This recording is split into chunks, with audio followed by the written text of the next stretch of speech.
Wow, look at what we have here today. I am so excited to present this 126528 Rolex Daytona Yellow Gold Le Mans. I can't even believe that I'm actually holding it in my hand. This watch is spectacular. Lake, what are your first thoughts? Honestly, it looks awesome. I do like the white gold option, but I've always had a thing for the contrast of like the black bezel on the yellow gold Daytonas. That's why I always like the Pikachu. Obviously, I wore that watch for a while as a personal piece. Now that you have like a full gold watch, obviously with the black contrasting bezel, with all the other additives like the clear case back. I mean, I just think it's a complete package watch. Obviously, the price is really high. We'll talk about price in a second because I have a lot of thoughts on price. It is very, very cool. Yeah. It definitely grabs your eye. With Rolexes in general, the black dial, any black dial with yellow gold, I think just looks absolutely stunning. We look at the yellow gold day-date with the black dial, with the baguette marker, sells for a premium. It's just a really, really good combo.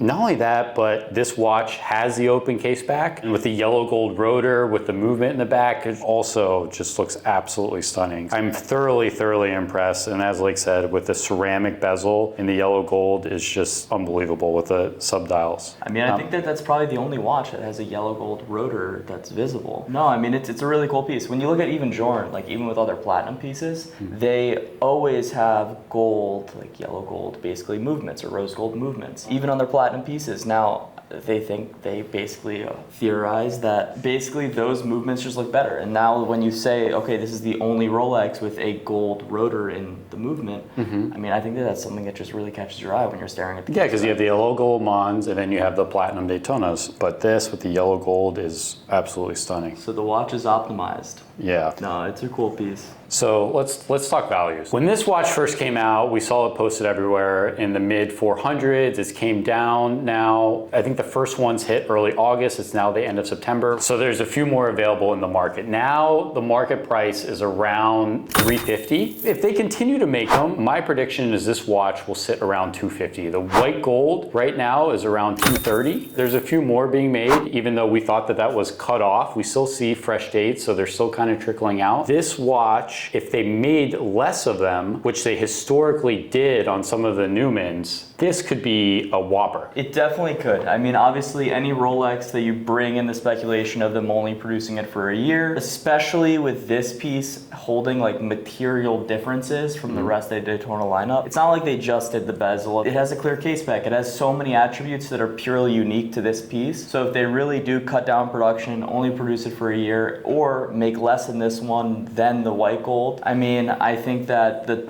$20,000 difference that you perceive they will settle around is going to be probably amplified to $80,000, $100,000 difference. I think it could be even further. I mean, there's so many collectors that want this watch, and I think the one watch that sticks out to me today is the Rolex Puzzle, and they made absolutely none of that watch. Now, if they made a lot of that watch, I think it would be a $70,000 watch right now, but they're actually trading for $350,000. Now, if they made very little of this watch, I can only imagine what this thing could go for. The Puzzle is 36 millimeters. And what other 36 millimeter watch trades for a premium? Or maybe a handful? Yeah. I mean, they have like pretty much the same watch with the Pave dial that's, around 70, 80,000. I mean, even a Rainbow Day-Date 36 trades under retail. So those are around 70,000. That watch right now, I mean, we still get calls on it. They're selling for around 350,000, and the white gold even more because they're making less of the white gold. So they can really control the price levels if they want. If they didn't make many of this watch, or let's say if they cut it in half, so we speculate on the white gold, they made around 1,000 is what everyone says. So if they made 500 of this watch, I think it could be around 400 to 500,000. If they made even less and Rolex played the game, $700,000 watch. Well, the other thing is too, regardless of your opinion of what they will do long term, they will discontinue this watch, whether it's a year and a half, whatever it may be, whether the discontinuation only increases how much you think the watch will be worth long term, or if you want to buy one and as soon as it gets discontinued, like the white gold, you want to try and cash in on that mini spike. I mean, it's a good watch to play a little bit of a game with. I think it's an absolutely stunning watch. They're not going to do anything like it, I don't think, in the future. It's very limited. I think it's a very collectible watch. I mean, look at some of the Newmans. The yellow gold Newmans are over $1 million, some over $2 million.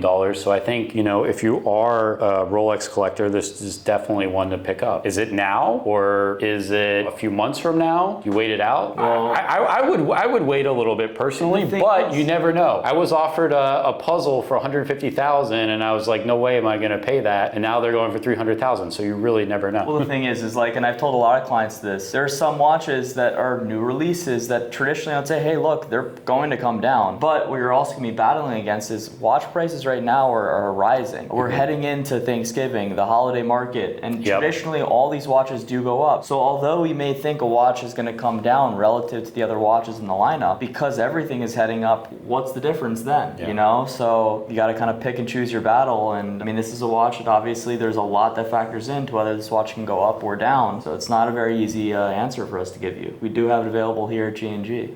So if you do want to buy it, we got you. We got you. And I think Lake and I, as watch enthusiasts, are very happy that Rolex kind of went out of their comfort zone with this watch. They made, you know, like a special edition watch for the Le Mans. They made the open case back, which, you know, Rolex is a utility brand, and I think the Swiss are very strict. They don't like going outside of their comfort zone. So as a Rolex fan, I'm really happy they made this watch. It's really cool that they went outside of their comfort 100%. zone. 2 years ago, would we have expected for them to make like a Le Mans limited watch with an open case back and a ceramic bezel and yellow gold? No way. So I think that's really cool. As a collector, and I've told a million times to people that are looking for Patek, which Patek to go with, and I always say buy what's nuanced, because that's what Patek clients appreciate the most. And obviously the collector market for Rolex is way larger, so finding nuance in Rolex is significantly more difficult as well. And this watch does that the best. It really does. It gives you an opportunity to buy a watch that just doesn't align with what Rolex normally does and won't align with normal production numbers. So if you're really looking to buy something that could have long-term big potential, there's not that many opportunities, and honestly no opportunity that's as good as this piece. Yeah, I mean right now it's just this piece in the puzzle are the kind of two ones that. And do we like it more than the white gold? I love the yellow gold and black is unbelievable combo. For this watch, I think I would go with the yellow gold as well. I think the yellow gold will definitely hold the premium always over the white gold. I like the white gold on, for example, the white gold Oyster Flex with the meteorite dial, I do genuinely prefer over the yellow gold. I think the watch just balances better. When you go full bracelet and you get the contrast, the black, I mean, to be honest, this watch is like my family company's colors at home. So it's a little nostalgic to me. I do really love that. The contrast looks great. I would probably have to go with the yellow gold. Now that you got me thinking of it, it's kind of Pittsburgh colors, so I don't know if I like, and it's